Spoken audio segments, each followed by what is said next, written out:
Baik, terima kasih. Terima kasih Pak Dr. John Sama-sama. sudah mendoakan ya. Baik, kita akan langsung saja, tidak mengulur waktu. Tapi saya percaya semua umat Tuhan di sini sehat ya. Amin. Sehat lansia. Puji Tuhan. Senang kalau lihat saudara-saudara semuanya dalam keadaan sehat, dalam keadaan senang.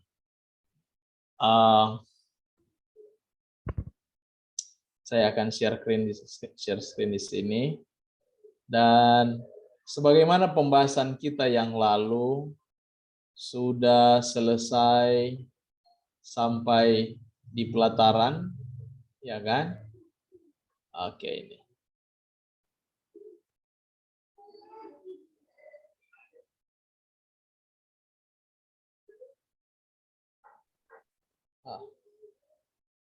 Saya kurang mengerti ini kenapa nggak jalan.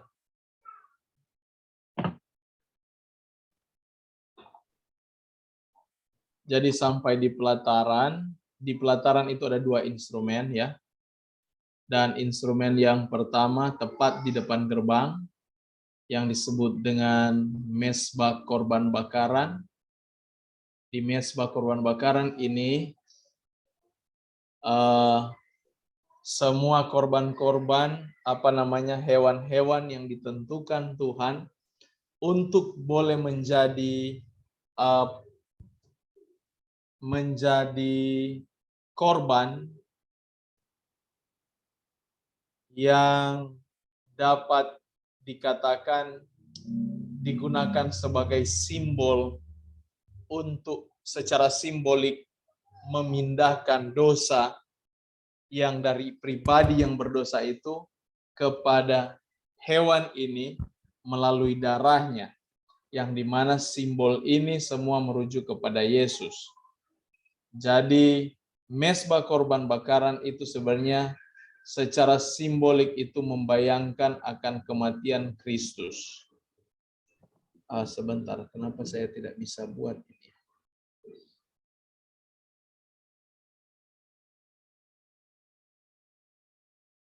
Secara simbolik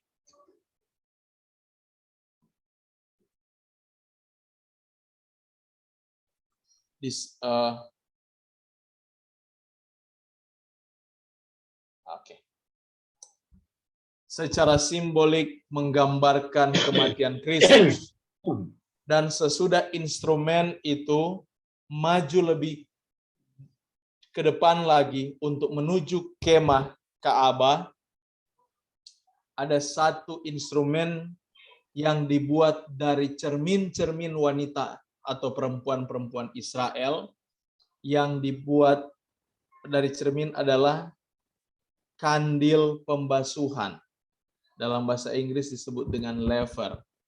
Jadi ada kandil pembasuhan, di sana ada air yang menjadi simbol terhadap baptisan, menjadi simbol terhadap penyucian, air hidup. Yesus kan sebagai air hidup.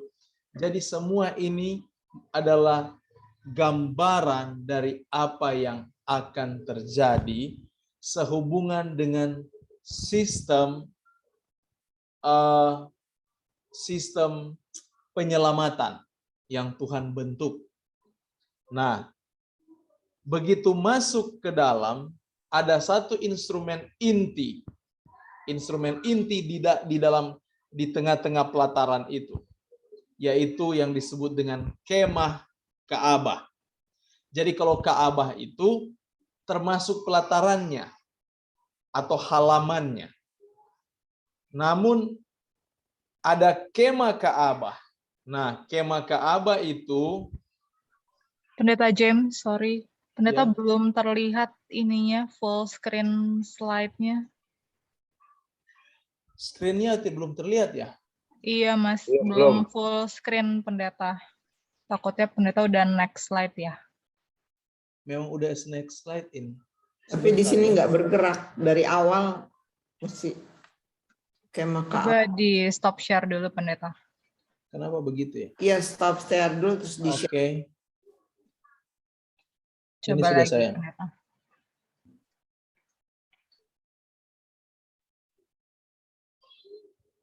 Oke, sebentar ya.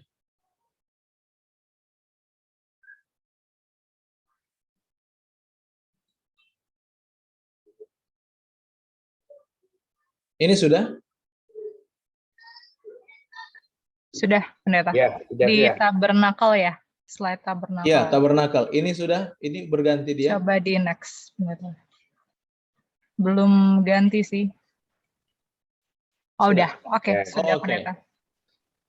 Baik, terima kasih. Nah, ini kemah Ka'bah ini. Jadi kemah Ka'bah ini,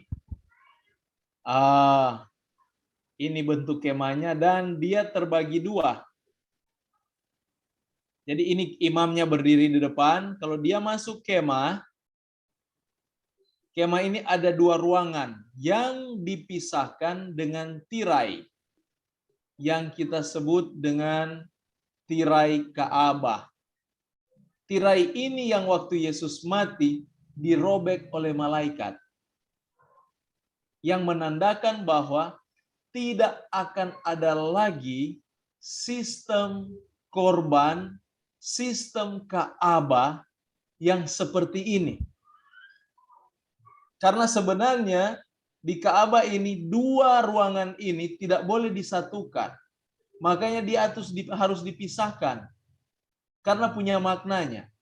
Jadi waktu malaikat itu merobek tirai ini, tirai Ka'bah yang memisahkan antara bilik kudus dan bilik maha kudus ini, itu suatu pertanda bahwa tidak ada lagi batasan atau tidak ada lagi sistem korban atau tidak ada lagi sistem Ka'bah, baik upacara-upacaranya, baik aturan-aturan yang adalah bayangan yang menggambarkan Yesus. Jadi ini yang dimaksudkan Rasul Paulus dalam Kolose pasal 2. Coba tolong baca Kolose pasal 2. Buka dengan saya dalam kitab Kolose pasal 2. Ayatnya yang ke-16 dan 17. Kolose pasal 2 ayat 16 dan 17. Tolong baca ayat ini. Kolose 2 ayat 16 dan 17. Karena itu janganlah kamu biarkan orang menghukum kamu mengenai makanan dan minuman atau mengenai hari raya, bulan baru ataupun hari Sabat. Semuanya ini hanyalah bayangan dari apa yang harus datang, sedang wujudnya ialah Kristus. Amin. Lihat itu, Kolose katakan, yang bayangan yang adalah wujudnya Yesus. Di sistem Ka'bah ada hari Sabat bayangan yang menjadi gambaran Yesus. Sabat apa itu? Itu yang disebut dengan Sabat Paskah. Jadi sebenarnya orang Kristen kalau mengerti Ka'bah tidak perlu rayakan Paskah sebenarnya. Karena itu sistem yang sudah selesai disalib. Di mana hari raya Paskah adalah hari raya untuk mengingatkan umat Israel apa yang Tuhan lakukan kepada bangsa Mesir, di mana Tuhan melepaskan bangsanya dan dia membunuh semua anak sulung di Mesir, yang dia nyatakan bahwa Israel itu adalah hak kesulungannya. Dan juga di dalam gambaran yang sama ketika dia membunuh anak sulung, dia sementara menggambarkan kesulungan Kristus. Jadi inti dari Paskah adalah kesulungan. Kedua, inti utama dari Paskah adalah mengingat bahwa Allah melewati rumah-rumah orang Israel dan dia melewati rumah-rumah orang Mesir dengan penghukuman. Ini menandakan bagaimana Tuhan melepaskan bangsanya. dari perbudakan bangsa Mesir, yang menggambarkan bagaimana Yesus melepaskan umatnya dari perbudakan dosa.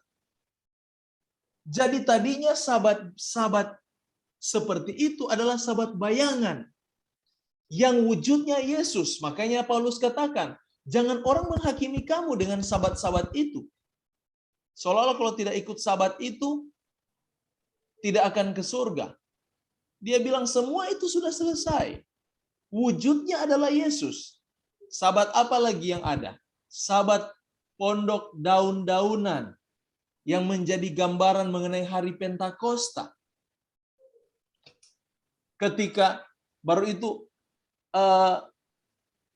pondok daun-daunan mengingatkan bangsa Israel bagaimana mereka dalam perjalanan itu ada di pondok-pondok, artinya mereka di tenda-tenda ya, menggambarkan perjalanan mereka dari Mesir ke tanah Kanaan. Nah, semua sahabat-sahabat ini, baru itu sahabat lagi apa?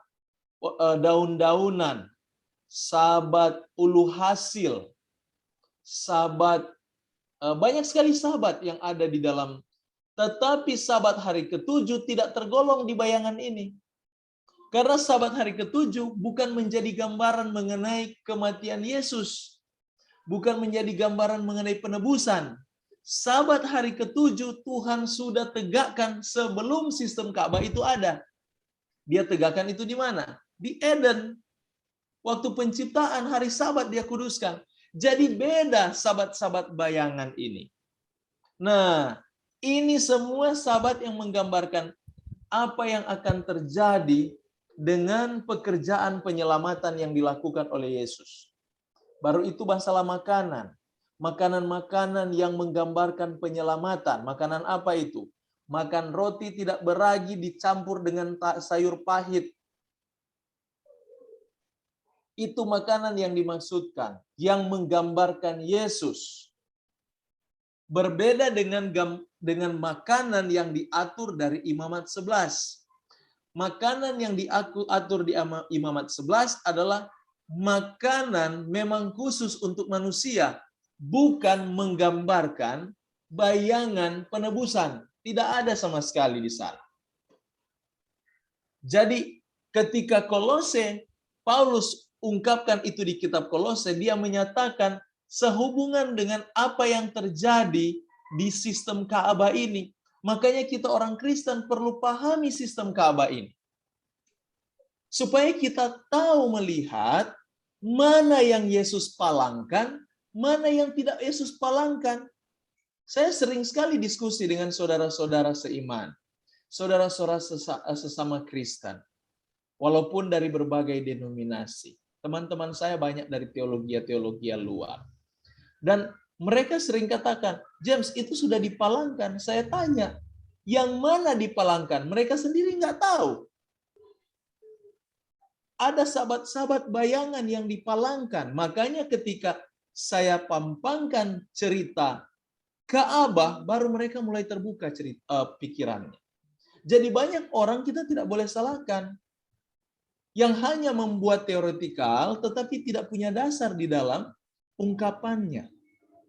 Nah, di dalam Ka'bah inilah Yesus, waktu malaikat merobek tirai ini, yang memisahkan antara bilik kudus dan bilik maha kudus, menyatakan sistem Ka'bah ini selesai waktu disalib.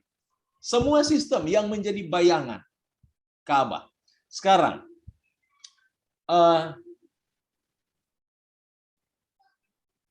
sudah berganti ini?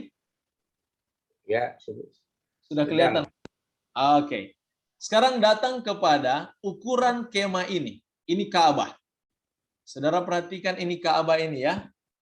Kemah Ka'bah ini. Sekarang ukurannya seperti yang kita sudah pelajari yang lalu. Saya sudah katakan mengapa ukuran itu penting. Di sini kita melihat bahwa Allah itu tidak main-main dengan ketelitian. Dia itu adalah Allah yang sistematis.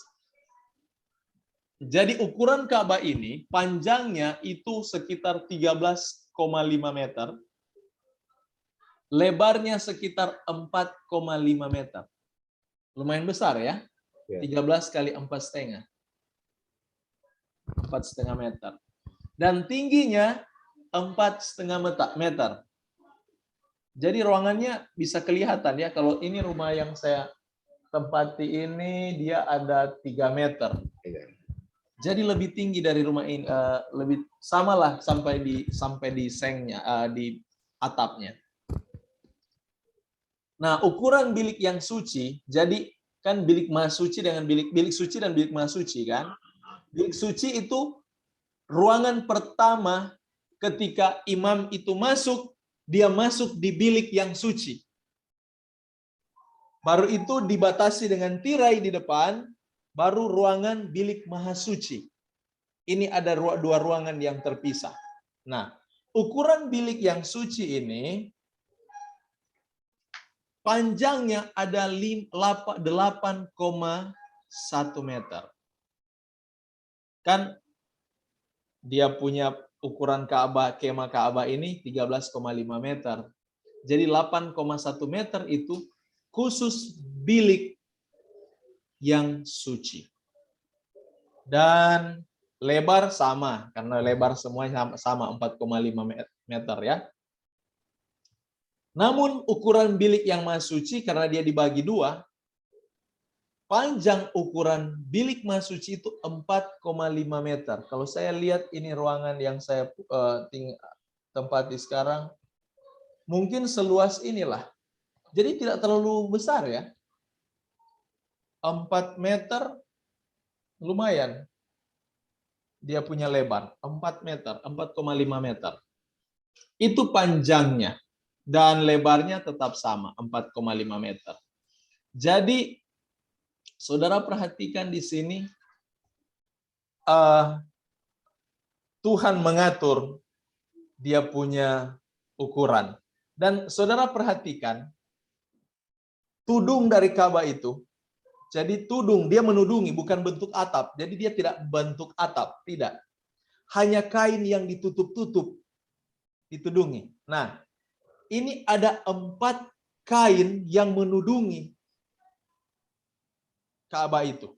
Tenda Ka'bah. Kemah Ka'bah itu. Ada 4 jenis kain. Kain yang paling dalam, yang disebut dengan tudung tabernakel. Tudung tabernakel itu sebenarnya dari kain lenan putih, tudung tabernakel. Dan lapisan yang kedua disebut dengan tudung bulu kambing, dibuat dari bulu kambing.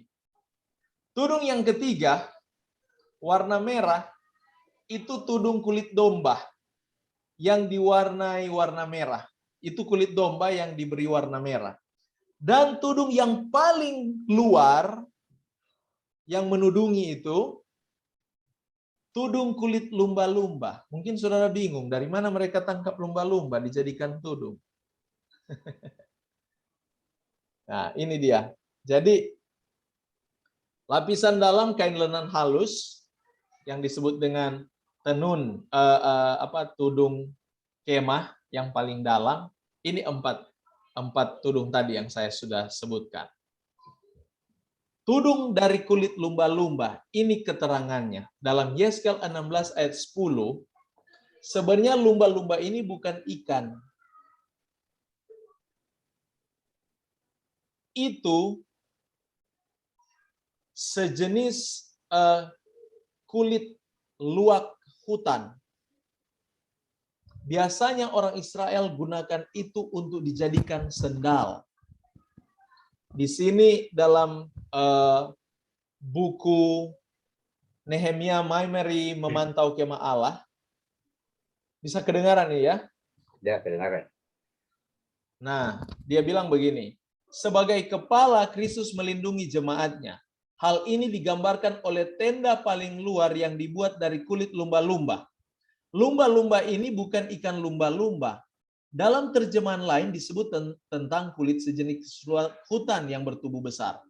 Kulit binatang ini memang amat kuat. Bangsa Israel memakainya untuk bahan sandal yang tahan terhadap tanah yang berpasir dan berbatu-batu. Jadi bukan kulit lumba-lumba ini. Hanya terjemahannya aja mereka bilang kulit lumba-lumba. Karena kalau kita berpikir, kulit lumba-lumba itu terlalu lembik. Dia kalau di darat hancur itu. Tapi ini kulit yang kuat. Makanya sebenarnya hanya dari buku ini, dari buku Memantau Kemah Allah, keterangannya sama dengan ensiklopedia yang saya baca, sehubungan mengomentari mengenai komentar-komentar yang mengomentari mengenai kulit lumba-lumba ini. Jadi bukan kulit lumba-lumba. Jadi itu kalau di sini dia katakan kulit luwak. Di dalam beberapa komentar dan juga ensiklopedia kalau saudara punya untuk mencari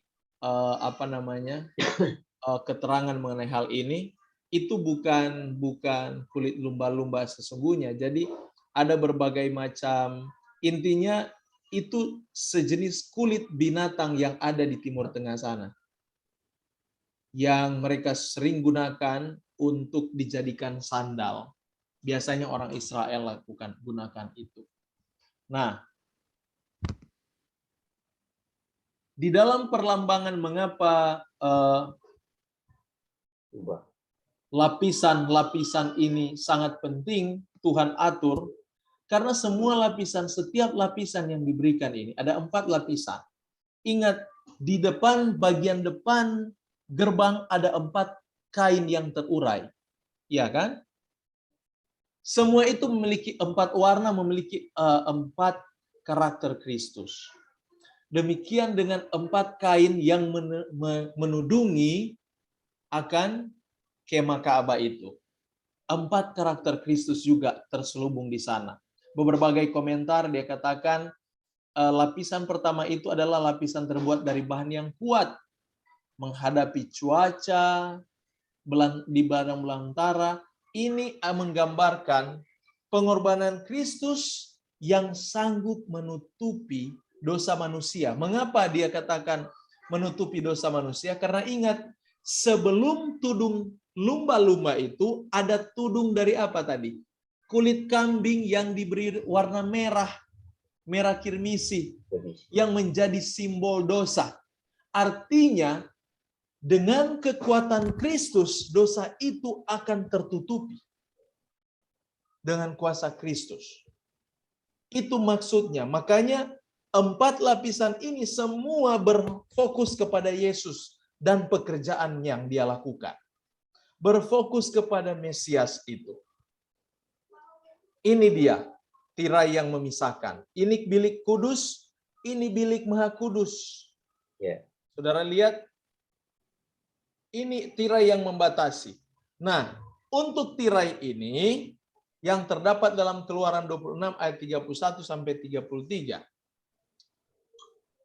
Sudah berpindah, ini kelihatan? Ya. Oke. Nah, kita lanjut saja ini. Oh, sebentar, sudah kelebihan.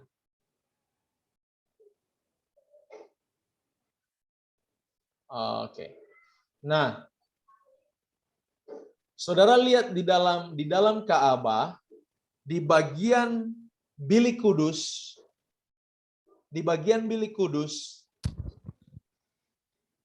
ada 3 instrumen yang akan kita temui di sana.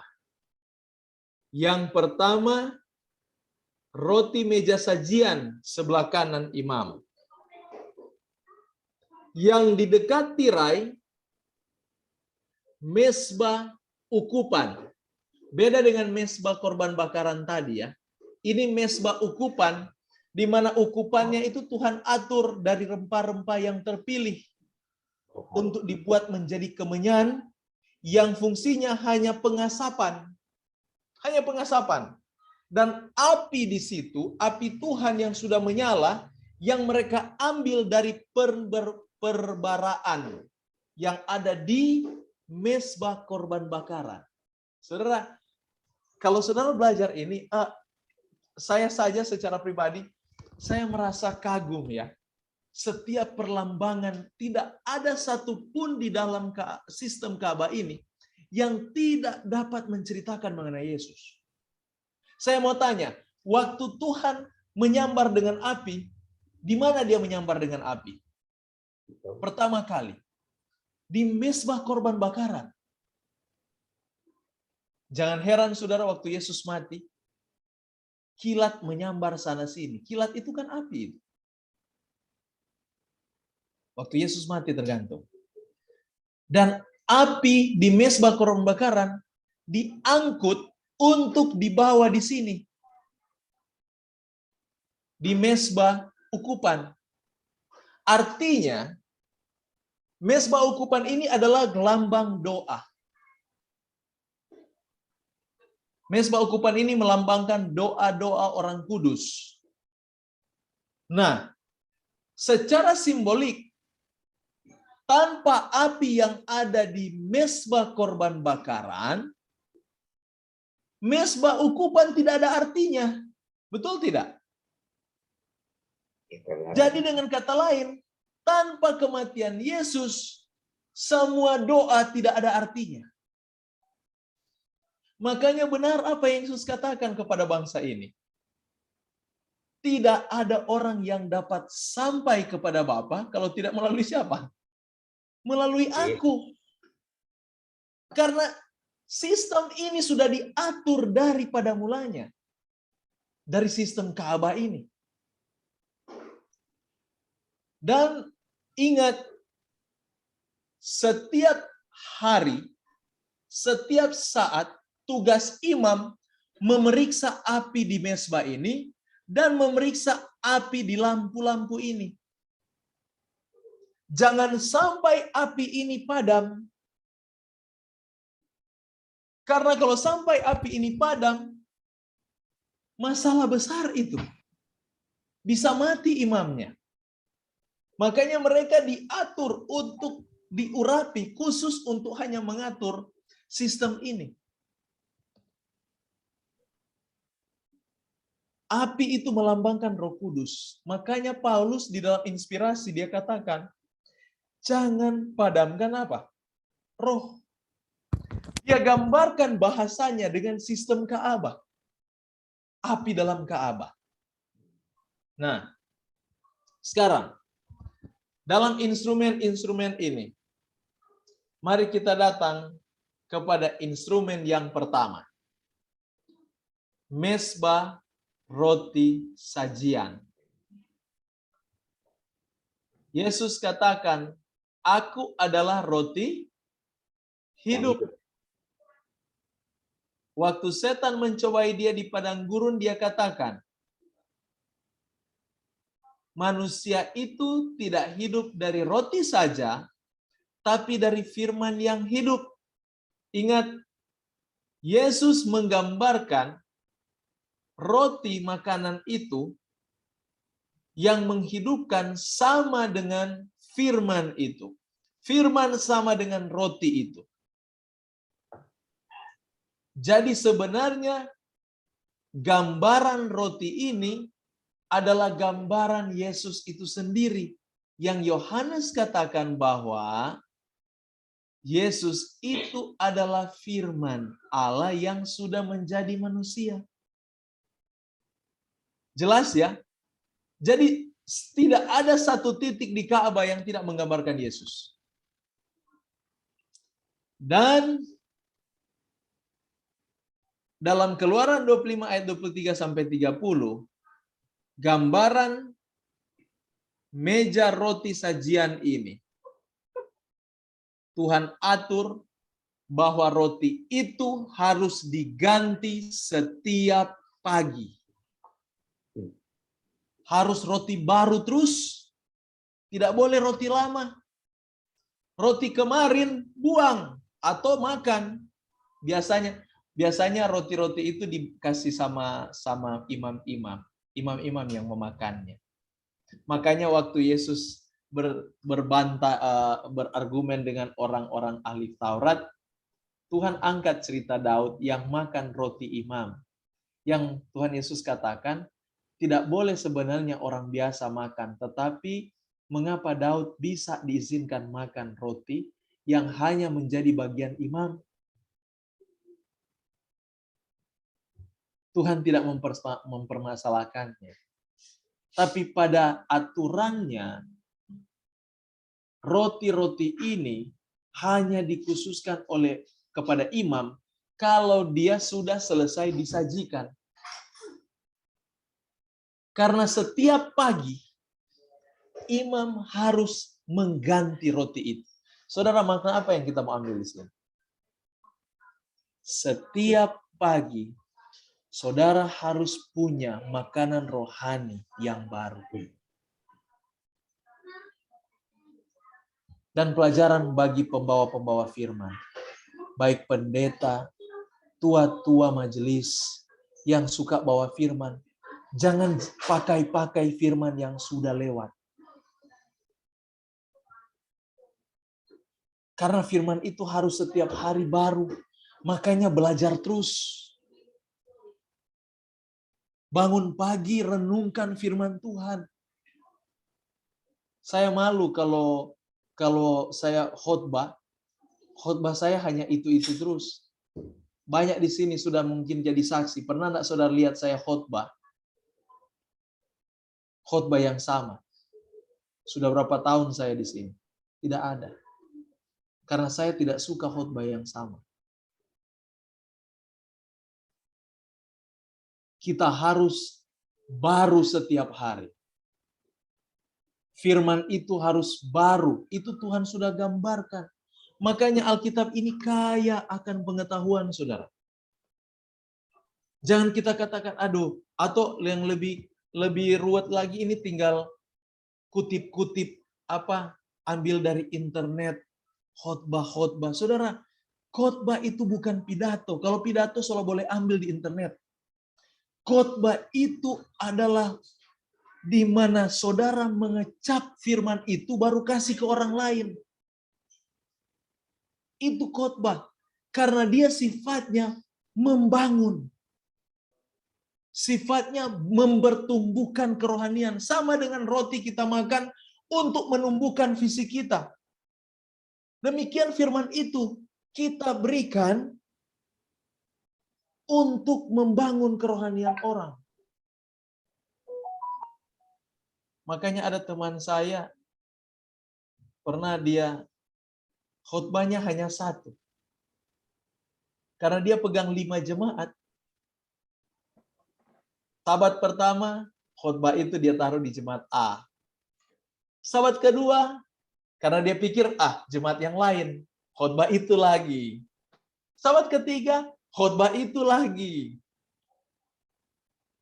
Saya katakan sama dia,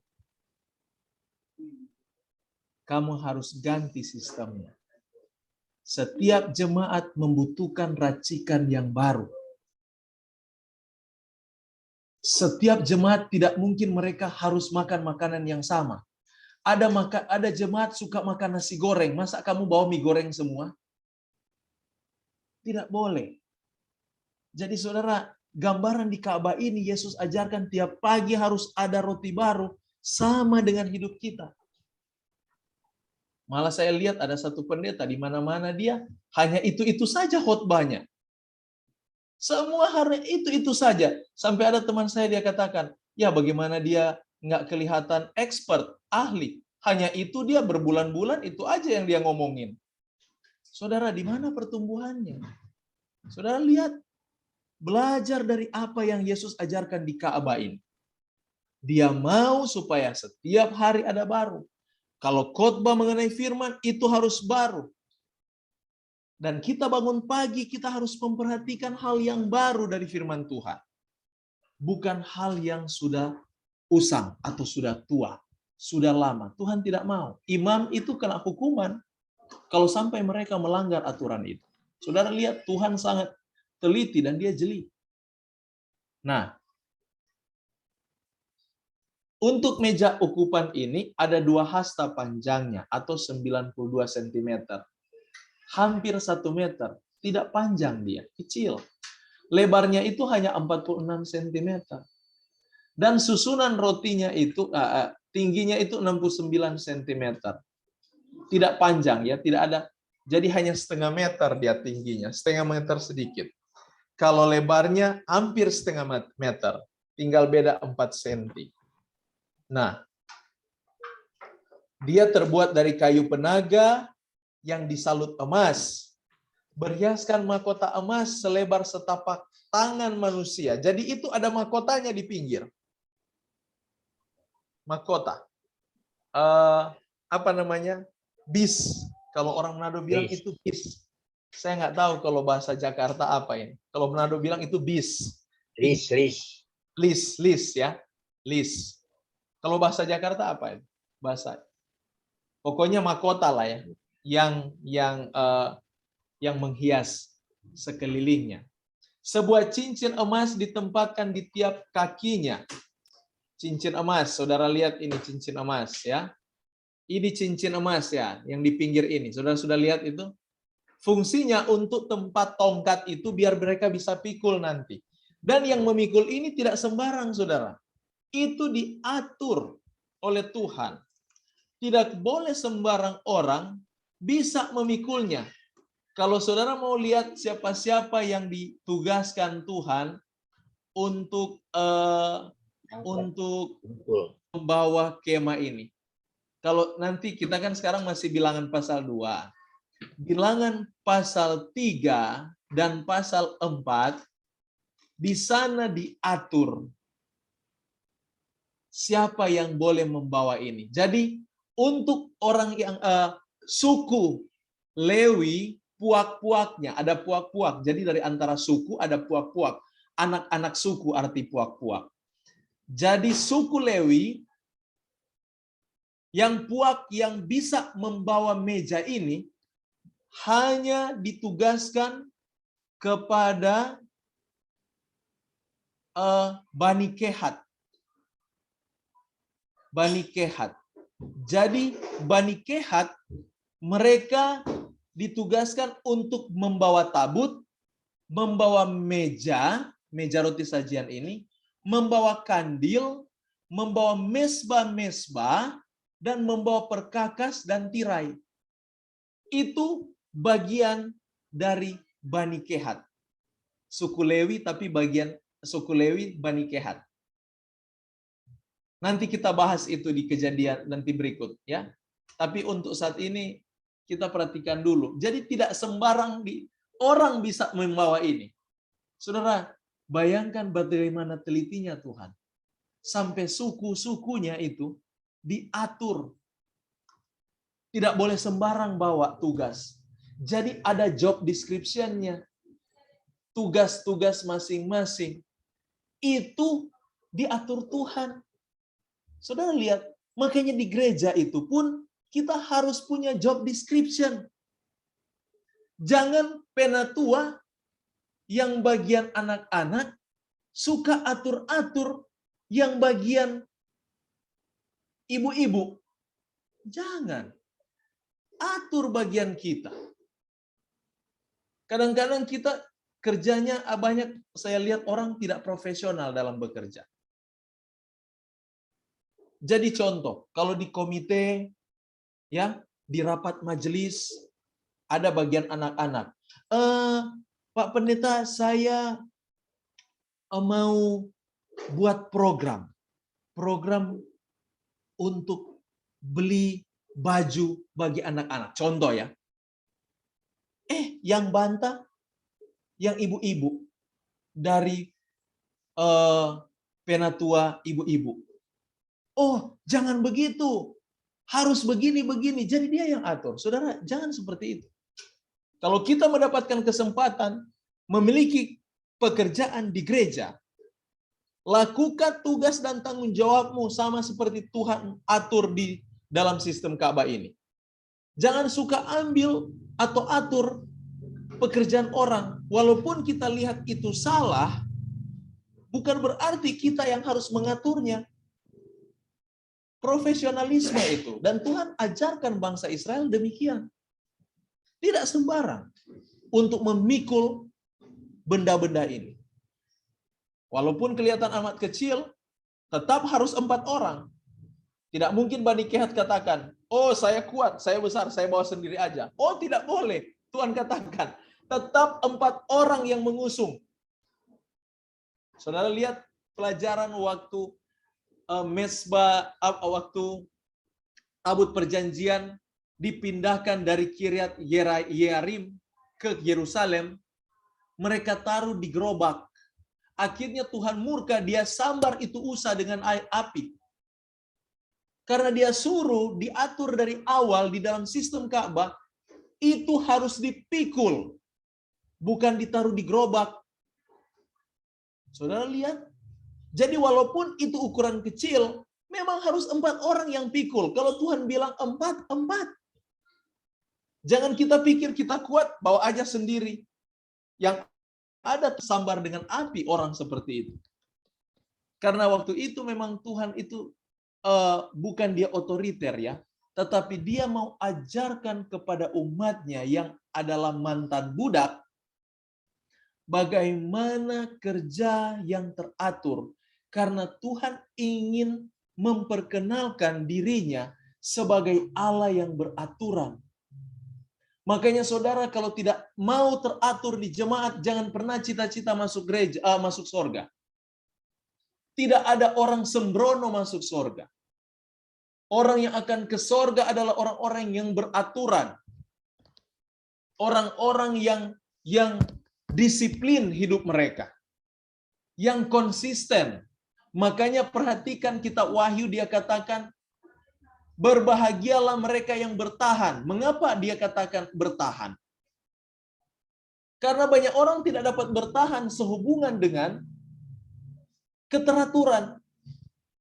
Tidak ada orang bisa bertahan karena keteraturan. Banyak orang suka hanya asal-asal saja. Kerja sembrono. Tuhan tidak suka itu. Jadi walaupun bendanya kecil, Tuhan mau 4 orang yang mengusungnya. Harus 4 orang.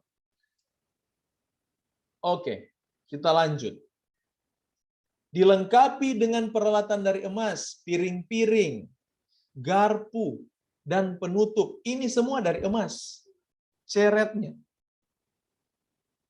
Tuhan atur dan mangkok-mangkoknya. Tuhan ambil dari emas. Logam mulia. Yang menggambarkan bagaimana mulianya Tuhan itu sendiri. Di atas meja roti sajian, dia menempatkan 12 ketul roti. Yang menjadi gambaran 12 murid Tuhan. Dan saya mau katakan ini. Angka 12 itu adalah angka kesempurnaan umat. Angka 7 adalah angka kesempurnaan Allah. Angka 6 adalah angka kesempurnaan manusia. Beda ya. Sekali lagi. Angka 6, angka kesempurnaan manusia. Angka 7, angka kesempurnaan Allah. Angka 12 adalah angka kesempurnaan jemaat Tuhan. Makanya di Wahyu jangan kita heran kalau ada 144.000. Itu kelipatan 12. Yang secara simbolik itu menggambarkan bagaimana kesempurnaan umat yang terakhir. Jemaat yang terakhir. Betapa sempurnanya mereka. Mereka menjadi saksi hidup terhadap kasih Allah. Di tengah-tengah imoralitas dunia, mereka hadir, mereka muncul bagaikan teratai di tengah lumpur. Hebat sekali ini umat. Makanya angka 12 itu Tuhan tentukan untuk menyatakan bahwa Dia punya umat yang sempurna, yang hidup mereka dari firman saja. Itu maknanya. Angka 12, ketul roti, roti melambangkan firman, firman adalah Yesus, angka 12 adalah kesempurnaan umat, kesempurnaan jemaat. Demikian kesimpulan bahwa 12 roti ketul roti ini melambangkan kesempurnaan umat yang hidup hanya oleh firman saja. Di mana hati mereka 100%, tidak setengah-setengah, mencintai Yesus mereka sepenuhnya. Itu makna dari 12 ketul roti yang berbentuk bundar. Imamat 25 ayat 4 dan 5. Pertanyaan, mengapa tidak kotak? Mungkin saudara akan pikir ini. Kenapa Tuhan harus gunakan bundar? Kenapa bumi Tuhan ciptakan harus bundar? Mengapa alam semesta ini bentuknya bundar? Saudara lihat. Semua itu bundar. Sebenarnya dalam filosofi, falsafah orang timur, bundar itu menggambarkan bagaimana tidak ada awal dan tidak ada akhir. Itu falsafah timur. Saudara, waktu pasang bundar, saya mau tanya, di mana ujungnya bundar? Saudara bisa temukan ujungnya bundar. Kalau 4 persegi, saudara dapat ujungnya, betul tidak? Saudara berdiri di sudut, dapat ujungnya. Tapi kalau bundar, di mana ujungnya? Tidak ada ujungnya. Demikian ungkapan Wahyu, aku adalah Alfa dan Omega. Awal dan akhir. Artinya, dia itu tidak ada awal dan tidak ada akhir. Dia sempurna dan eksistensi. Gambaran roti bundar yang menggambarkan Yesus, dialah Alfa dan Omega itu. Ketika dia hubungkan dengan umat, dia katakan, di mana aku berada, kamu akan berada. Sifat umat akan menjadi sama dengan sifat Yesus. Makanya itulah fungsi gereja. Itu fungsi para pendeta. Pemimpin-pemimpin rohani. Membawa orang banyak untuk menjadi serupa dengan Yesus. Makanya saya pun sering saya katakan juga di jemaat saya. Saya merasa gagal kalau umat lebih mencintai James daripada mencintai Yesus. Amin. Saya merasa gagal kalau pelajaran-pelajaran yang saya ungkapkan di pelajaran Bible Study seperti ini. Dan saudara lebih mencintai saya daripada Yesus. Lebih baik saya dilupakan, jangan pernah melupakan Yesus. Karena tugas utama dari hamba-hamba Tuhan adalah menawan setiap hati, menawan setiap jiwa untuk diberikan kepada Yesus dan menjadi milik Yesus sepenuhnya. Sampai segala hidupmu akan menjadi serupa dengan Yesus. Makanya waktu saya sering katakan juga ini, pernah saya katakan di jemaat saya. Bagaimana saya dapat membawa mereka kepada Yesus kalau mereka sendiri tidak bisa melihat Yesus dalam saya? Amin. Makanya sementara kita memimpin, kita harus belajar jadi seperti Yesus. Saudara juga memimpin orang lain, belajar jadi seperti Yesus. Kalau Yesus suka senyum, saudara harus banyak senyum. Kalau Yesus membawa wajah pengharapan, saudara berikan wajah pengharapan. Jangan sampai wajah kita hilang pengharapan. Kadang-kadang kalau saya tidak bergumul dengan Tuhan, saya rasa, aduh, wajah saya ini membawa pengharapan atau tidak. Saya jadi, jadi minder. Kalau sampai wajah saya tidak membawa pengharapan. Amin. Karena kita menuntut orang untuk menjadi milik Yesus dan menjadi serupa Yesus. Karena di dalam falsafah dan dalam simbol 12 ketul roti ini adalah menggambarkan Kristus sepenuhnya. Dan menggambarkan umat sepenuhnya. Masih ada waktu ini. 15 menit lagi. Kita selesaikan instrumen 3 instrumen ke belakang ya. Dan ini roti tidak beragi. Mengapa tidak beragi? Karena ragi melambangkan dosa. Sifat ragi itu, dia mempengaruhi adonan. Dan dia membentuk adonan itu kepada kehendaknya. Itu ragi sifatnya. Dia buat adonan yang kita buat itu baik, ya, adonan roti. Begitu taruh ragi, ragi atur dia punya sistem. Dia mengembang. Yang alami dari adonan itu tidak berkembang, betul tidak?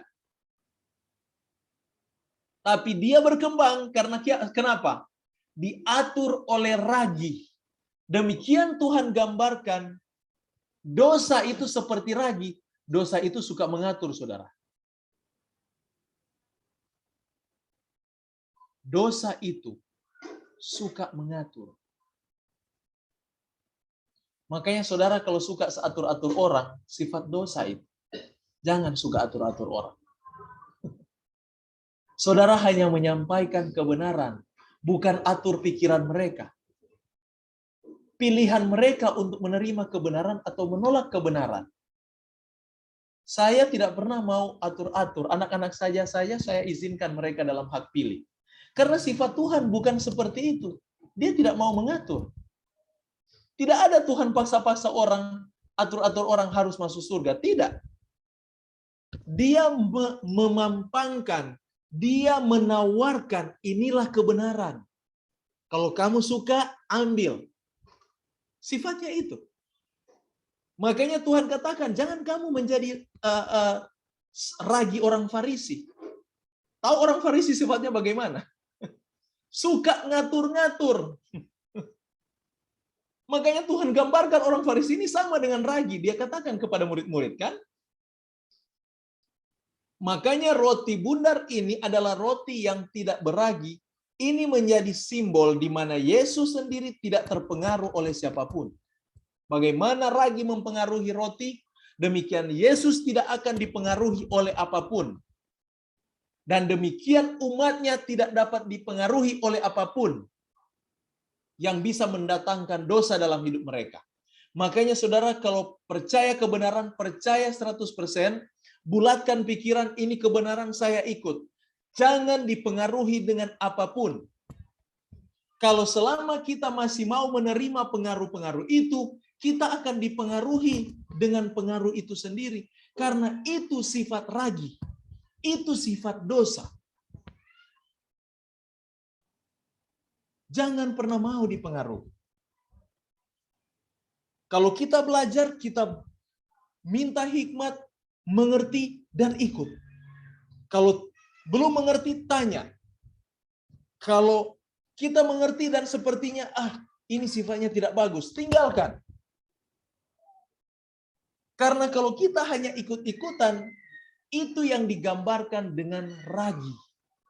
Sifat ragi yang Tuhan tidak suka itu. Makanya di dalam roti ini dia katakan, tidak boleh ada ragi. Karena ragi itu merusak adonan. Dia tidak membawa adonan itu kepada kehendaknya, tapi kehendak ragi itu sendiri. Dan setiap susunan roti itu ditaruh kemenyan.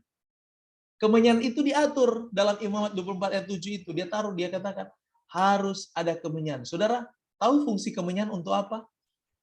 Aroma, harum. Demikian jemaat Tuhan yang hidup dengan Yesus. Di pandangan Tuhan, aroma saudara mengharumkan surga. Amin. Jadi orang Kristen sebenarnya mengharumkan suasana. Jangan sampai kehadiran kita membuat orang pingin muntah. Arti pingin muntah bukan karena kita bau busuk, tidak mandi. Tidak. Dia merasa jijik melihat karakter kita. Tetapi hal yang sama kita katakan kita orang Kristen. Kita pengikut Kristus. Kalau dia sampai merasa jijik dengan kita.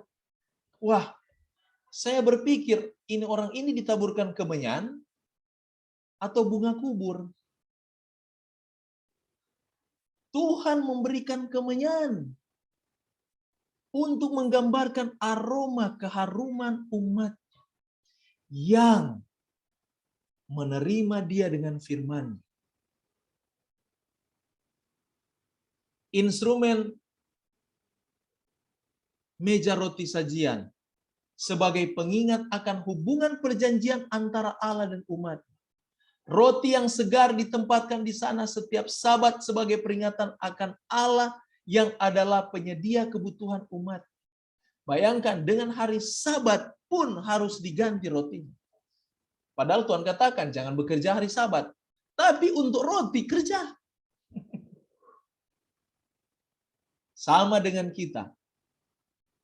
Tuhan katakan kuduskan hari Sabat, tapi untuk pekerjaan firman kerja.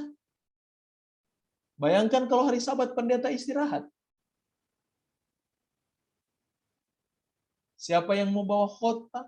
Siapa yang akan ajarkan umat? Siapa yang mau melawat, mendoakan umat? Kalau sampai pendeta beristirahat pada hari Sabat atau pada hari Minggu mungkin, ya. Saudara lihat ini. Dan roti-roti ini dimakan hanya oleh imam-imam. Yesus adalah roti kehidupan, kematian serta kebangkitannya memberikan hidup kekal pada orang percaya. Kata Yesus kepada mereka, "Akulah roti hidup, barang siapa datang kepadaku, ia tidak akan lapar lagi. Barang siapa percaya kepadaku, tidak akan haus lagi." Demikian Kristus menjadi simbol dari roti itu. Ini ayat-ayatnya. Yesus adalah roti hidup. Sekarang datang pada instrumen yang berikut, yang ada di sebelah kiri. Sebagai lampu 7, lampu kandil atau seven lampstand, 7 kaki dian, ya, 7 kaki dian. Kita perhatikan setiap ukiran-ukiran dari lampu ini. Tuhan tidak sembarang pilih. Dia atur lagi lampunya. Makanya di kitab Wahyu pasal 2, jemaat, 7 jemaat melambangkan 7 kaki dian. Ini kan jumlahnya 7 kan? 1, 2, 3, 4, 5, 6, 7. Betul tidak? Menjadi gambaran 7 jemaat. Jadi sebenarnya lampu ini melambangkan jemaat Tuhan. Harta kesayangan Tuhan. Dan saudara, saya mau katakan, imam setiap saat dia periksa lampu-lampu ini. Apinya masih menyala. Jangan sampai apinya mulai padam. Dia bersihkan pinggir-pinggirnya. Dia tambah minyak. Itu pekerjaan imam. Demikian Yesus sebagai imam besar. Dia selalu atur jemaatnya. Dia lihat kalau ada jemaat yang kurang, dia akan atur jemaat itu. Dia berikan minyak Roh Kudus itu untuk membantu jemaat itu bertumbuh. Saudara, usaha Yesus adalah usaha imam ini. Yang mengatur lampu, demikian dia mengatur jemaat. Makanya kalau jemaat ada yang rusak, saudara jangan khawatir. Ada Allah yang akan membersihkan rusak mereka. Bukan saudara yang akan membersihkan kerusakan jemaat. Saudara bukan Tuhan. Ada teman saya, dia katakan, saya ditempatkan di gereja itu karena gereja itu banyak masalah. Jadi saya harus menyelesaikan masalah. Saya ketawa dia omongannya. Saya bilang, ini orang bicara seperti dia Tuhan. Masalah jemaat itu bukan masalah pendeta. Izinkan jemaat itu dibawa kepada Yesus. Nanti Yesus yang selesaikan masalah mereka. Tugas kita pemimpin gereja, pemimpin umat, menuntun umat untuk lebih mengasihi Yesus. Kalau mereka sudah mengasihi Yesus, tidak ada masalah dengan mereka. Mereka akan melihat masalah itu hal yang kecil. Sebelum saya mau lanjutkan untuk 7 kakidian ini, saya akan lanjutkan ini untuk pekan depan. Karena saya lihat waktu kita tidak cukup untuk tanya jawab. Jadi kita berhenti dulu sampai di kakidian ini ya. Tidak apa-apa ya. Karena panjang lagi saya mau bahas ini. Kita harus selesaikan ini. Saya tidak takut karena saudara masih di kitab Bilangan. Kitab Bilangan ini masih berbicara mengenai aturan-aturan keimamatan. Jumlah orang Israel, bagaimana Tuhan memilih 70 suku Israel. 70 kepala suku Israel. Demikian Tuhan memilih 70 murid. Jadi saudara ada hubungannya ya di dalam Ka'bah ini, sistem Ka'bah. Baik, mungkin sampai di sini dulu saya bahas mengenai Ka'bah. Sampai di meja roti sajian. Ada pertanyaan, sanggahan atau tambahan, saya persilakan. Saya lihat di sini banyak orang mungkin sudah capek, ngantuk ya. Saya minta maaf. Kalau belum ada, saya Silakan, lagi. silakan. Ini memang ada beberapa pertanyaan yang saya akan mohon penjelasan. Mohon izin Pak Pendeta. Jadi saya kembali ke bawah lagi, ke belakang lagi mengenai Keluaran. Tadi Pak Pendeta mengatakan roti-roti itu ya.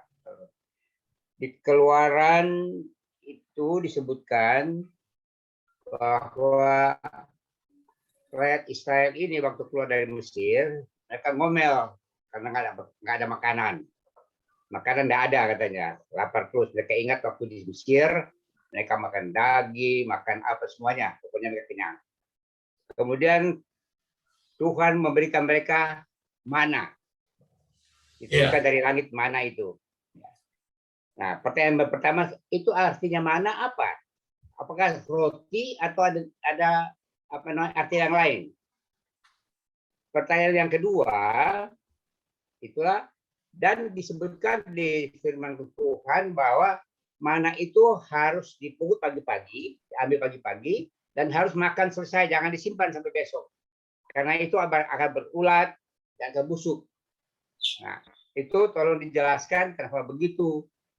Apakah, kalau pemahaman saya, apakah memang Tuhan mengajarkan atau mengingatkan kepada umat Israel bahwa mereka itu harus pagi-pagi bangun rajin, pagi-pagi, jangan bangun kesiangan. Ya, cuma begitu aja.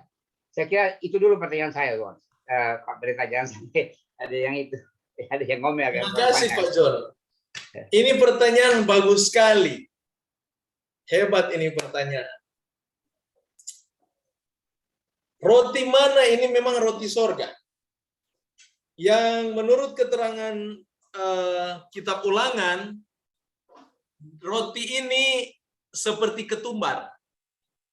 Ya, tapi dia seperti sisik, rasanya seperti ketumbar. Tapi dia bersisik. Bentuknya seperti sisik ikan. Dan dia hanya jatuh pagi-pagi benar. Kalau matahari sudah terbit, dia itu mencair. Jadi kalau dia masih di tanah, matahari terbit, dia cair. Jadi orang Israel harus mengambil roti itu sebelum matahari terbit. Tuhan di dalam kitab Keluaran pasal 16 ceritanya itu kan. Di sana Tuhan katakan, di sini dia mau menguji kesetiaan orang Israel. Saudara, dengan kata lain, Tuhan menguji kesetiaan kita di subuh hari. Saudara bangun nggak subuh berdoa?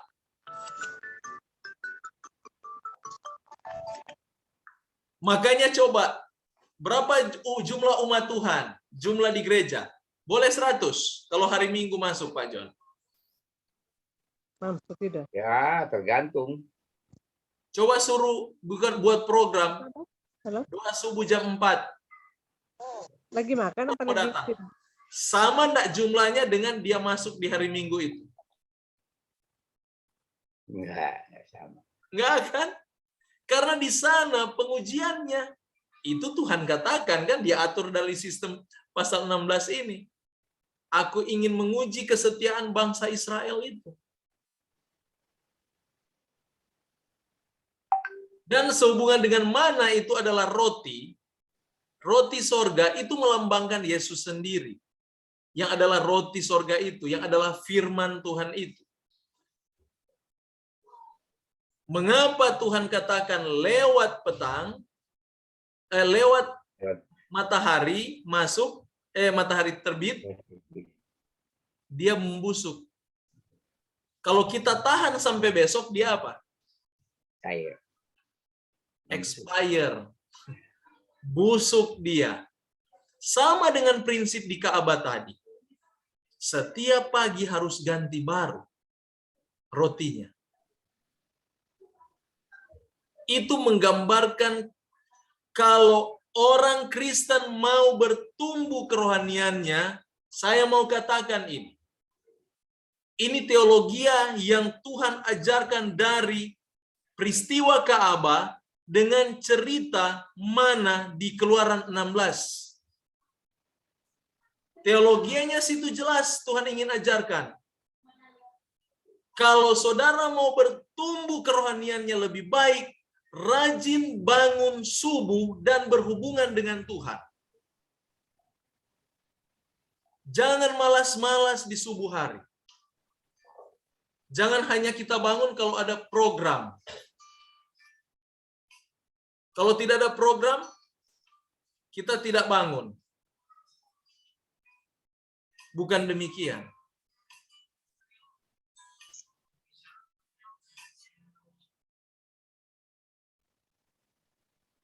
Jadi benar apa yang ditanyakan Pak John, Pak Dokter ya, sehubungan dengan roti yang Tuhan atur sistemnya hanya keluar sebelum matahari terbit. Tapi unik, pada hari Jumat kamu kumpul banyak-banyak karena besoknya hari Sabat tidak ada roti. Jadi roti yang dapat di hari Jumat itu akan menjadi makanan di hari Sabat.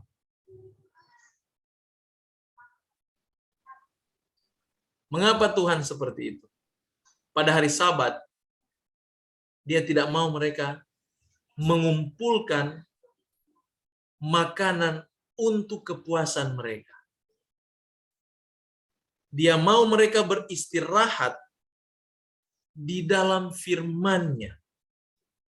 Jadi hari Sabat konsentrasi itu hanya dengan Tuhan. Tidak ada bisnis, tidak ada urusan-urusan lain. Selain urusan kemanusiaan, membawa orang dekat dengan Tuhan. Selain urusan kita, hubungan kita dengan Tuhan. Hanya itu. Hanya itu. Jadi hari-hari yang lain itu busuk, karena Tuhan mau hari-hari kita harus baru setiap hari dengan firman. Dan hari Sabat, kita penuhi 100% hidup kita dalam berhubungan dengan Tuhan. Jadi saya pikir jelas ya, di dalam Keluaran 16. Hubungan dengan Tuhan, hubungkan antara Sabat dengan roti ini. Roti mana. Disebut roti mana, artinya roti dari sorga, roti Tuhan. Makanan para malaikat. Ya, mungkin itu saja yang bisa saya jelaskan, Pak Dokter. Terima kasih, Pak Pendeta. Semoga menjadi... Yang lain kali yang masih tanya lagi. Karena saya ada beberapa pertanyaan lagi, tapi jangan saya semua dong, Pak. Silakan. Yang lain. Silakan yang lain. Mungkin ada dari Ibu Honi.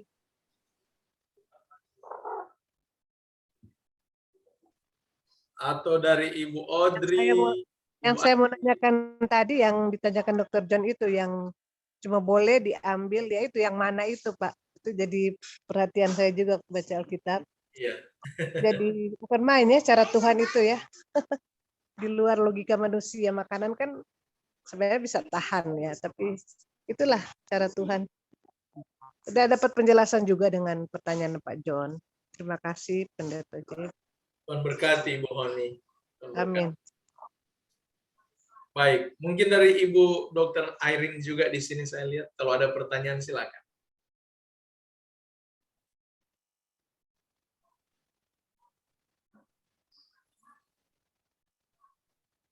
Atau dari Kalau belum ada, saya ada yang pertanyaan lagi yang saya mau tanya. Oke, silakan. Di apa namanya, di kitab Imamat itu ya, ada hari-hari raya umat Israel. Iya. Kalau nggak salah ada 7. Nah, ada yang beberapa yang saya nggak jelas. Tadi Pak Pendeta sudah jelaskan sedikit mengenai Paskah, kemudian itu hari raya pertama Paskah, kemudian mengenai pondok daun. Namanya Ya. Dan roti tidak beragi juga sudah. Yang saya ingin tanyakan tuh mengenai Serunai, hari raya Serunai. Oh, tiup serunai. Ya, kemudian Gravit itu perdamaian. Grafirat, Kalau nggak saya, atau kalau nggak salah itu Yom Kippur ya. Yom Kippur. Yom Kippur. Yom artinya hari, Nah, Kippur pendamaian. Perdamaian. Nah, pertanyaan saya begini, yang saya tadi ada 2 yang saya ngerti. Itu pada hari raya Yom Kippur ini, mestinya kan umat Israel itu diam di rumah, nggak boleh keluar-keluar. Itu pada hari perdamaian kan. Tapi waktu dia diserang oleh bangsa Arab, dia melawan juga. Apakah itu melawan itu dalam tanda kutip itu melawan perintah Tuhan atau ajaran Tuhan, atau memang membela diri? Itu ya Pak Pendeta saya tanya. Ya memang nggak logis sih ini. Makasih Pak. Baik, Pak Dokter.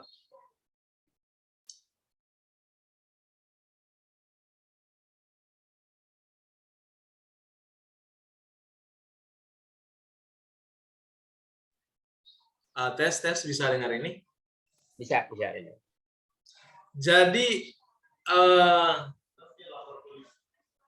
Yom Kippur di hari raya itu mereka harus diam di rumah, bukan diam-diam tidak lakukan apa-apa. Mereka harus memeriksa diri.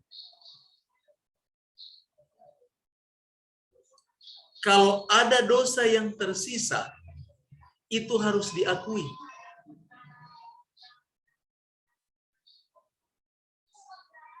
Oke, itu harus diakui. Yang dia punya dosa yang tidak diakui, di hari Grafirat mereka bisa mati. Makanya di hari itu betul-betul mereka periksa diri semua. Tidak boleh ada musuh. Yang Yesus katakan kan, kamu harus mencari damai. Kalau kamu punya musuh, berdamai dulu. Itu mereka lakukan di Yom Kippur. Tidak boleh ada dosa. Itu mereka periksa diri sebenarnya, periksa hati. Sebenarnya kita sementara dalam kondisi Yom Kippur ini. Menurut kitab Ibrani, Yesus sementara lakukan apa di surga?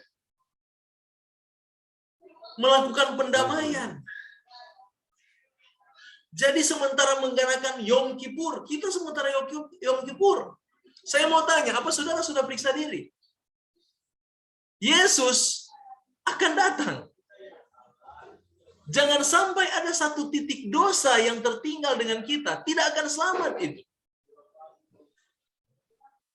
Makanya Yom Kippur ini mengingatkan peristiwa di mana Yesus akan datang kedua kali. Bukan hanya kedatangan pertama. Karena kedatangan pertama untuk memeteraikan perjanjian untuk melakukan pekerjaan keimamatan. Jadi Yesus sementara mengadakan Yom Kippur, kita sementara Yom Kippur ini.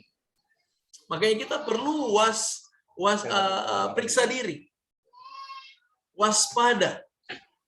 Jangan sampai Yesus datang kedua kali, kita masih kedapatan ada dosa. Setitik dosa itu yang ada di dalam hati, yang tidak kita selesaikan, saudara, satu titik itu akan menghapuskan segala kebaikanmu.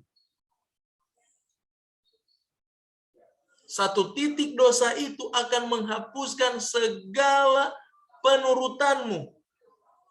Makanya harus selesaikan dosa itu walaupun dia hanya masalah titik. Karena Tuhan ingin membawa umatnya ke sorga tidak bercelah. Itu dia. Itu masalah Yom Kippur. Mengapa mereka berdiam diri? Dan yang kedua, mengenai penyerangan, itu tinggal tindakan dari orang Israel. Jadi itu. Tetapi pada dasarnya Tuhan mengajarkan, di masa itu izinkan Tuhan yang bergerak. Tapi bangsa ini kan suam-suam kuku mereka. Pada umumnya mereka tidak percaya Tuhan. Mereka mencari Tuhan hanya untuk keuntungan pribadi. Sama dengan kita orang Kristen di akhir zaman. Banyak orang Kristen hanya mencari keuntungan di balik mengikuti Yesus.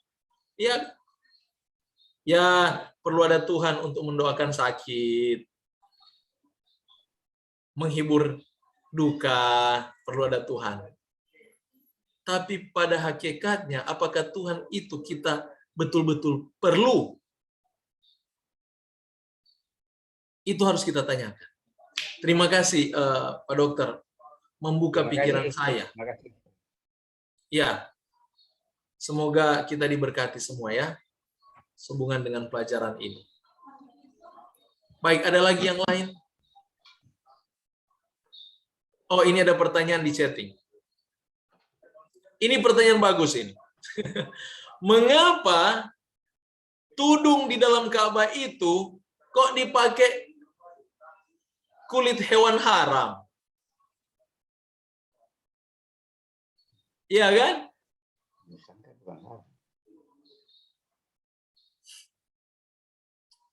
Saya tidak, makanya di dalam komentar, beberapa komentar, saya tidak tahu mau ambil yang mana. Tapi ada satu komentar yang mengatakan bahwa sebenarnya yang disebut dengan kulit luwak hutan,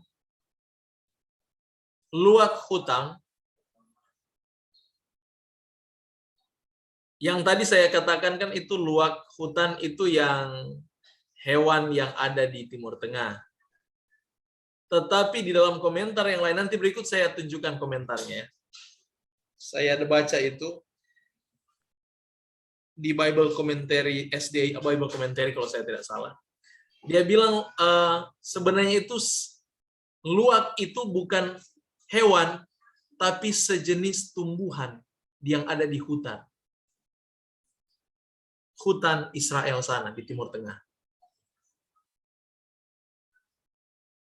Tapi waktu saya pernah tanya sehubungan dengan pertanyaan ini kepada dosen saya, pernah saya tanyakan, komentarnya begini.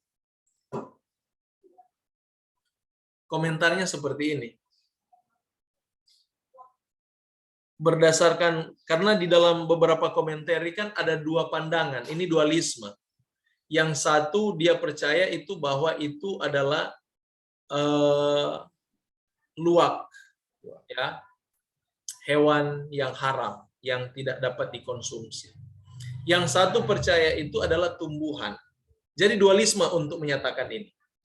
Tapi di dalam dualisme ini, saya senang bertukar pikiran dengan orang yang bisa saya percaya bertukar pikiran. Dan dia katakan seperti ini, dosen saya waktu itu, dia katakan seperti ini. Apapun kita terima itu tidak ada masalahnya. Karena begini, kalau dia itu memang tumbuh-tumbuhan, puji Tuhan ya, berarti tidak ada masalah di sana. Tapi kalau dia itu hewan yang haram dan dijadikan penudung, itu tidak akan jadi masalah. Mengapa? Karena di dalam prinsip imamat, hewan-hewan ini tidak boleh dimakan karena itu haram. Iya. Jadi prinsipnya jangan dikonsumsi. Betul. Itu prinsipnya. Tapi kalau mereka buat itu jadi sandal, tidak ada jadi masalah. Itu menurut dia. Tapi saya datang pada pertanyaan berikut. Sementara Tuhan katakan kalau hewan mati, hewan yang sudah mati, bangkainya jangan disentuh. Dan dia jawab begini, apa bedanya dengan kulit binatang yang Tuhan buat jadi pakaian? Waktu di Kejadian pasal 3. Di sini saya mengerti. Di sini saya mengerti. Jadi Tuhan itu prinsipnya memang dia, saya katakan sistematis ya. Kalau dia bilang bangkai tidak boleh disentuh, bangkainya nggak boleh sentuh. Tapi bukan berarti kulitnya nggak bisa disentuh nanti kalau sudah diatur. Ini saya sendiri bingung. Mau bilang bagaimana ya? Tetapi prinsipnya sudah begitu. Jadi kalau dia bilang jangan makan, itu jangan makan. Kalau dia katakan jangan sentuh, ya jangan sentuh kalau dia jadi bangkai. Tapi kalau dia itu dibentuk, dijadikan pakaian, menjadikan bukan pakaian, kulit apa namanya, sandal, sepertinya tidak ada sesuatu yang mempersalahkan hal itu. Dalam hal ini karena ada paham dualisme, untuk penanya ini, saya pahami pertanyaan ini. Untuk sementara pakai dulu komentar yang kedua, yaitu penutup tudung itu terbuat dari tumbuh-tumbuhan. Jadi bahasa aslinya itu bukan lumba-lumba ya. Itu sejenis kulit yang komentar yang satu katakan itu luwak, sementara yang satu luwak itu maksudnya tumbuh-tumbuhan. Jadi kita karena pengetahuan ini saya secara pribadi saya hanya kutip dari peneliti-peneliti teologi ya. Peneliti-peneliti teologi ya. Sampai detik ini belum ada titik temu untuk membahas mengenai hal itu. Tapi untuk kita sementara, kita pakai dulu prinsip itu bukan masalah makanan. Dan yang mungkin kita boleh lebih perhalus kalau kita anggap itu haram atau bukan makanan. Arti haram itu kan bukan makanan. Tapi taruhlah itu sebagai tumbuh-tumbuhan. Ya. Mungkin itu bisa saya jawab. Karena sehubungan dengan pertanyaan ini ada dualisme di pandangan teologi. Jadi bukan berarti kita harus prinsip yang mana, ambil aja yang terbaik. Karena itu tidak akan mempengaruhi keselamatan. Amin. Pelajaran ini kan untuk jenis kulit apa itu tidak akan mempengaruhi keselamatan kita. Jadi kita boleh ambil prinsip yang lebih tepat. Mungkin kita bisa ambil tumbuhan dulu. Karena walaupun dia tumbuhan itu diiyakan di kaum teologi, kaum pembelajar Alkitab. Pun kalau mereka bilang itu luwak, itu pun masih diterima. Tidak ada permasalahan. Nah, ini Ibu Airina dalam Imat 21 dia katakan seorang imam janganlah menajiskan diri dengan orang mati. Iya. Di zaman itu Imamat 21 ya, ayat 11. Jangan menajiskan diri dengan orang mati, dengan mayat ayah atau ibu. Bagaimana arti menajiskan diri? Aduh, mati.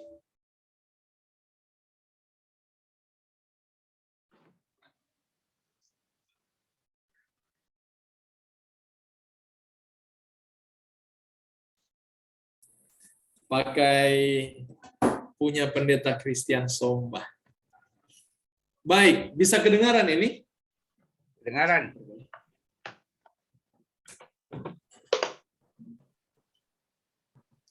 Sehubungan dengan pertanyaan Ibu Irene,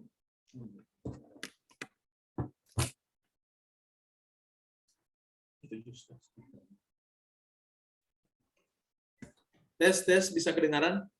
Ya. Oh, oke. Jadi sehubungan dengan pertanyaan ini, mengapa seorang imam di zaman Israel tidak boleh menajiskan diri dengan orang mati? Kata menajiskan diri, kata menajiskan diri artinya dia bersama orang mati terus, dempet dengan, makanya kan sebenarnya saya mau katakan ini, cara Muslim yang paling tepat itu Alkitabiah. Itu cara Timur. Tidak ada mayat ditahan-tahan. Tes bisa kedengaran ini? Sudah. Oke. Tidak ada mayat yang ditahan-tahan. Lihat orang saudara-saudara kita di sebelah. Ya. Meninggal pagi, siang langsung kubur. Mengapa? Tuhan ajarkan itu karena orang mati itu banyak virusnya. Arti najis, kotor, unclean. Bahasa lebih padat sebenarnya dari tarik bahasanya, menjijikkan.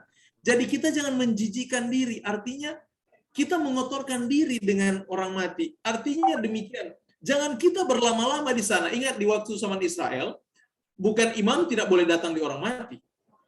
Tapi mereka tidak boleh terlalu dekat dan berlama-lama di sana. Tidak boleh. Makanya lihat waktu cerita siapa namanya? Yang dibangkitkan Yesus? Lazarus bangkitkan waktu Yesus membangkitkan Lazarus, imam-imam itu ada di luar.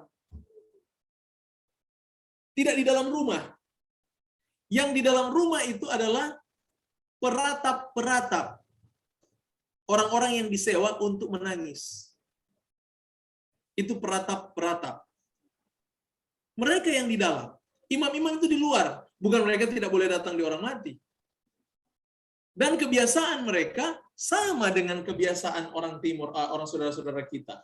Langsung dikuburkan, tidak boleh berhari-hari. Makanya saya heran kita orang Kristen ya, mengerti Alkitab, suka sekali tahan mayat sampai berhari-hari. Mungkin di daerah-daerah tertentu masalahnya mungkin terlalu banyak, kayak di Amerika ya, mau nggak mau mayatnya harus ditahan dulu karena mau kubur itu antri. Mungkin dari kondisi-kondisi tertentu seperti itu. Tapi kalau kita di Indonesia, kalau kita bisa lakukan, langsung dikuburkan, mengapa kita tunggu untuk berlama-lama dengan mayat? Tidak ada gunanya. Yang ada kita malah memperbanyak virus. Tuhan atur itu karena demi kesehatan kita. Demi kebahagiaan kita. Kan nggak enak kita lihat mayat itu. Makanya waktu orang tua saya meninggal, saya mau cepat-cepat dikuburkan. Karena saya tidak mau terlalu lama sedih. Tidak mau terlalu lama sedih. Kita orang-orang berpengharapan. Bukan orang-orang yang tidak ada harapan. Jadi itu alasan mengapa imam-imam Tuhan larang untuk terlalu lama. Itu arti menajiskan diri terlalu lama dengan mayat. Pengertian yang saya bisa tangkap di situ.